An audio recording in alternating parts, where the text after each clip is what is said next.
Carpal tunnel syndrome এই নামটা আমরা অনেকেই শুনেছি তাই না? খুবই কমন একটা সমস্যা, কিন্তু সমস্যাটা ঠিক কি, কেন হয়, এই সব ব্যাপারে কিন্তু অনেকেরই স্পষ্ট ধারণা নেই। তো চলুন আজকে এই পুরো ব্যাপারটা একদম সহজ করে বুঝে নেওয়া যাক। আচ্ছা, কখনো কি এমন হয়েছে যে কবজিতে বা হাতে হঠাৎ করে কেমন জানি একটা ঝিঝি বা অবশ ভাব চলে এলো, মনে হচ্ছে যেন হাতে একদমই জোর নেই? হ্যাঁ, এই খুব পরিচিত অনুভূতিটা দিয়েই কিন্তু আমাদের আজকের আলোচনা শুরু হচ্ছে। দেখুন, যারা এই সমস্যায় ভোগেন তারা প্রায়ই একটা কথা বলেন, এটা কিন্তু কোনো সাধারণ ব্যথা না, এটা একদম অন্যরকম একটা অনুভূতি, এক ধরনের জ্বালা পোড়া, মনে হবে যেন হাতে কেউ অবিরাম পেন বা সূঁচ ফুটিয়েই চলেছে। বুঝতেই পারছেন এই অনুভূতিটা আসলে কতটা অস্বস্তিকর হতে পারে। আরেকটা মজার জিনিস কি জানেন? এই অবস্থা থেকে একটু মুক্তি পেতে মানুষ কিন্তু প্রায় নিজের অজান্তেই একটা কাজ করে, হাতটা ঝাঁকিয়ে নেয়।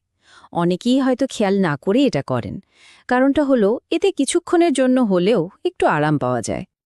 ওকে, তো উপসর্গগুলো তো বোঝা গেল, এবার চলুন একটু গভীরে যাই। এই যে কার্পাল টানেল, এই জিনিসটা আসলে কি, আর কেনই বা এই অদ্ভুত ঝিঝি ধরা বা ব্যথার অনুভূতিগুলো হয়? এই পুরো গল্পের মূল হিরো বা বলা ভালো ভিকটিম হলো মিডিয়ান নার্ভ। এটা হলো একটা মেইন নার্ভ, যেটা আমাদের বাহু বেয়ে একদম হাতের তালু পর্যন্ত নেমে আসে। এর কাজ কি? এর কাজ হলো আমাদের বুড়ো আঙ্গুল আর তার পাশের 3টা আঙ্গুলের অনুভূতি আর নড়াচড়া কন্ট্রোল করা। মানে বুঝতেই পারছেন কতটা ইম্পর্ট্যান্ট একটা নার্ভ এটা। আর এই মিডিয়ান নার্ভটা হাতে ঢোকে যে একটা সরু পথের মধ্যে দিয়ে, সেটার নামই হলো কার্পাল টানেল। সহজ করে ভাবলে এটা অনেকটা একটা সুড়ঙ্গের মতো। ধরুন একটা ব্যস্ত হাইওয়ে হঠাৎ একটা খুব সরু টানেলের মধ্যে ঢুকে গেল। কার্পাল টানেলটাও ঠিক তেমনই একটা জায়গা, যার ভেতর দিয়ে এই মিডিয়ান নার্ভের মতো একটা ভাইটাল জিনিস পাস করে। আর আসল সমস্যাটা শুরু হয় ঠিক এই জায়গাতেই, যখন কোনো কারণে ওই সরু টানেলের ভেতরে মিডিয়ান নার্ভটা চাপা পড়ে যায়, মানে স্কুইজড হয়ে যায়, তখন সেই অবস্থাকেই বলা হয় এনট্র্যাপমেন্ট। আর এই চাপ থেকেই কিন্তু যত সব ঝামেলা শুরু, ব্যথা, ঝিঝি করা, সবকিছুর মূলে রয়েছে এই চাপ। ঠিক আছে, তাহলে নার্ভের উপর চাপ পড়ছে, এটা তো বুঝলাম, কিন্তু প্রশ্নটা হলো এই চাপটা বাড়ছে কেন? হঠাৎ করে ওই টানেলের ভেতরে এমন কি হয় যে নার্ভটা চাপা পড়ে?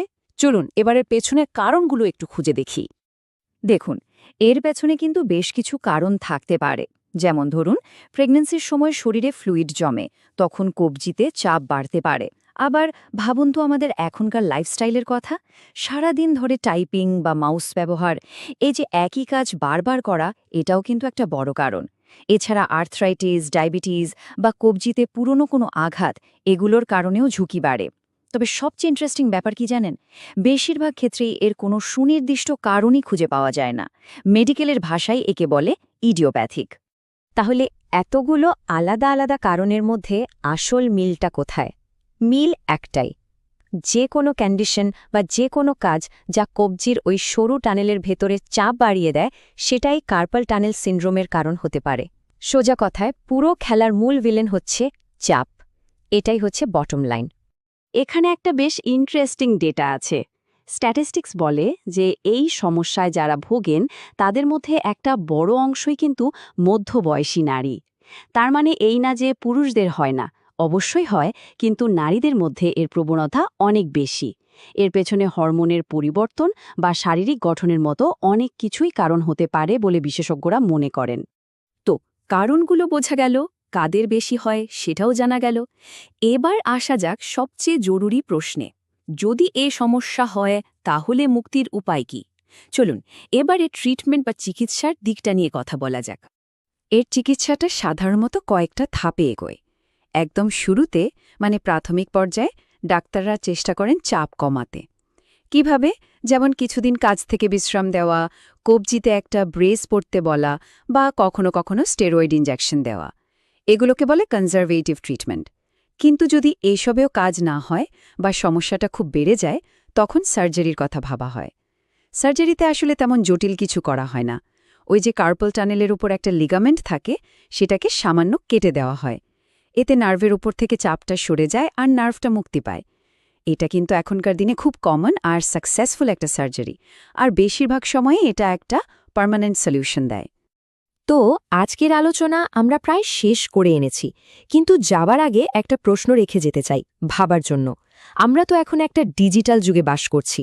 আমাদের দিনের একটা বিরাট অংশ কেটে যায় কিবোর্ডে টাইপ করে বা ফোনে স্ক্রল করে। তাহলে একবার ভেবে দেখুন তো, আমাদের হাতের ভবিষ্যতের জন্য এর মানেটা কি দাঁড়াচ্ছে? এর দীর্ঘমেয়াদী প্রভাবটা কি হতে পারে? এই প্রশ্নটা নিয়ে ভাবার সময় কিন্তু সত্যিই এসে গেছে।